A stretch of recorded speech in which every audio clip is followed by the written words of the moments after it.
Bonjour les enfants, c'est papa. Mon mur est un asile psychiatrique à ciel ouvert et ma salle d'attente est toujours bondée. Bienvenue à la clinique les enfants. Il y a quelque chose de dingue que je vois sur Internet et vous me faites encore pitié. Vous croyez rendre service à Issa Chiruma Bakari, mais vous lui apportez votre amour empoisonné. C'est ça votre problème. Là, je vous vois partager la réponse de Issa Chiruma à une interview qui n'est référencée nulle part, à une interview dont on ne connaît pas même qui a fait, quel est le journaliste qui a fait cette interview, jusqu'à ce que moi, personnellement, j'ai dû aller jusqu'à dans les équipes de Issa Chiruma Bakari pour savoir si c'est eux, à quel journal Issa Chiruma a donné ces interviews. Cette réponse que vous partagez partout, c'est-à-dire que réponse de Issa Chiruma Bakari, vous êtes même dans la pure manipulation. Vous vous mentez vous-même, mais comme vous êtes bête, vous croyez lui rendre service, mais vous présentez un Issa Chiruma Bakari vilain, pédant, grossier, parce que vous êtes pas intelligent. Et vous partagez ça comme si c'est extraordinaire, alors que vous lui faites plus de mal que de bien. Quand vous écoutez Issa Chiruma écrit ceci, Monsieur le journaliste, j'ai 79 ans, je n'ai pas faim, je n'aurai jamais faim. Ça ne vous rappelle pas quelqu'un d'arrogant, de pédant? Ça ne vous rappelle pas de l'arrogance et du pédantisme de quelqu'un qui se fout des autres? Je n'ai pas faim, je n'ai jamais faim, je n'aurai jamais faim. Mes enfants sont à l'abri du besoin, ils n'auront jamais faim non plus. Je vis dans l'aisance et je pourrai continuer ainsi jusqu'à la fin de mes jours. Ça, c'est le langage qui n'est pas celui de Issa Chiruma Bakari, parce qu'il a plus de classe que ça. Si vous le connaissiez, vous comprendrez que ce papier envoyé dehors est pour lui faire plus de mal que de bien, mais j'ai besoin de vous stopper un peu parce que vos cerveaux ne tiennent pas. Déjà, ça, Issa Chiruma Bakari ne parlerait jamais comme ça parce que c'est une faute. Mais vous, quand vous vivez dans le monde des Chinda, vous aimez que celui qui vous dit que j'ai tout ce que je veux, donc si je viens te sauver, c'est pas parce que je veux gagner quelque chose, c'est parce que j'ai pitié de toi. Mais Issa Chiruma Bakari ne dirait jamais des choses pareilles parce que ce n'est pas ces éléments de langage, c'est une énorme faute de communication dont il ne le fera jamais. Mais vous, comme vous êtes passé du côté obscur de la force, vous êtes rentré dans la manipulation. Du coup, vous ne savez même plus à quel moment votre niveau intellectuel s'est arrêté pour caler un discours dans la bouche d'un candidat à l'élection présidentielle. Un discours plein d'arrogance, plein de mépris, plein de pédantisme. Heureusement, je peux vous dire, vous qui regardez cette vidéo, que cette réponse de Issa Chiruma Bakari qui circule n'est pas de lui. Il ne parle pas comme ça. Il ne parlerait pas comme ça. Pas du tout. Il a des fautes, mais il n'est pas idiot. OK? Il a des fautes, mais il n'est pas idiot. Quand vous lisez, Monsieur le journaliste, j'ai 79 ans. Je n'ai pas faim et je n'aurai jamais faim. Mes enfants sont à l'abri du besoin. Ils n'auront jamais faim non plus. Je vis dans l'aisance et je pourrai continuer ainsi jusqu'à la fin de mes jours. J'aurais pu sans difficulté poursuivre ma collaboration avec le régime, profiter des avantages qu'il m'offre, l'argent, le pouvoir et autres privilèges.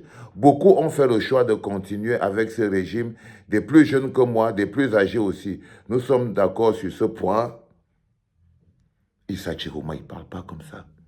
Parce qu'il sait ce que ça veut dire des choses comme ça, des choses aussi sales, des choses aussi sales pour son âme et son esprit. Parce que c'est de l'arrogance. Et lui, c'est quelqu'un qui ne joue pas sur les cordes de l'arrogance.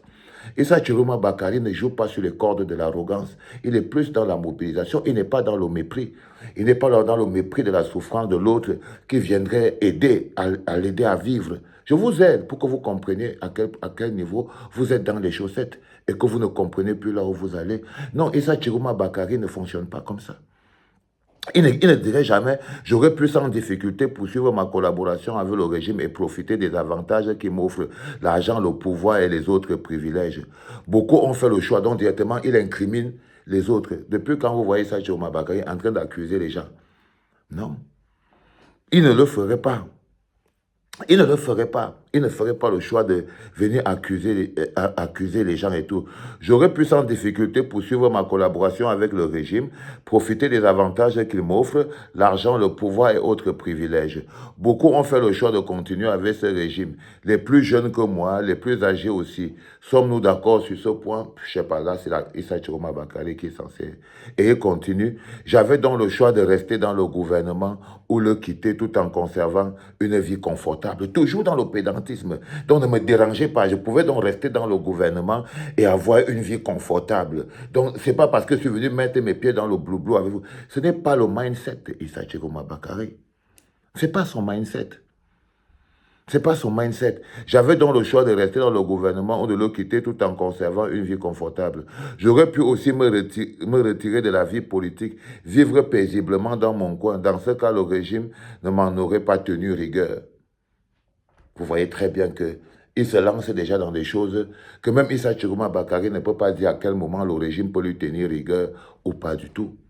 Même Issa Chiroma Bakary ne pourrait pas s'avancer a dit à quel moment le régime devrait lui tenir rigueur ou pas du tout. Pour résumer, monsieur le journaliste, et il revient encore. Il vient encore pour le résumer. Pour résumer, monsieur le journaliste, je n'ai pas faim. Je n'aurai jamais faim. Mes enfants non plus. J'ai 79 ans et la vie m'a tout donné. Pour ne pas dire qu'elle m'a gâté. Pendant que la vie a été donnée tout là, et elle te gâtait, elle était en train d'appauvrir les autres. Elle était en train d'appauvrir les autres. Ça, c'est les joueurs de football qui parlent comme ça. Pas les Issa Chiroma Bakary. Donc, vous voyez que vous croyez être en train de vouloir lui faire du bien, mais vous lui faites du mal. Parce que vous êtes rentré dans le côté obscur de la force. C'est ça votre problème. Parce que vous êtes rentré dans le côté obscur de la force. Parce que quand vous écrivez ça, pour résumer, il résume le truc qu'il a dit, ou même Dadis Camara ne pourrait pas faire mieux. Je n'ai pas faim, je n'aurai jamais faim, mes enfants non plus. J'ai 79 ans et la vie m'a tout donné, pour ne pas dire qu'elle m'a gâté. J'aurais pu arrêter la politique et vivre tranquillement le peu de temps qu'il me reste, mais je ne l'ai pas fait. Non, j'ai choisi de mener le plus noble des combats, me battre pour le peuple aux côtés du peuple camerounais. Je suis certain que le mot me racheter serait celui que vous utiliserez et vous n'aurez pas tort. Vous voyez? Je vais juste m'arrêter à ce niveau parce que je crois que ce qui vous a plu, c'est l'emballage que vous avez mis derrière en bas. L'emballage. Mais je voulais vous dire que Issa Chiroma Bakary est plus grand que ça.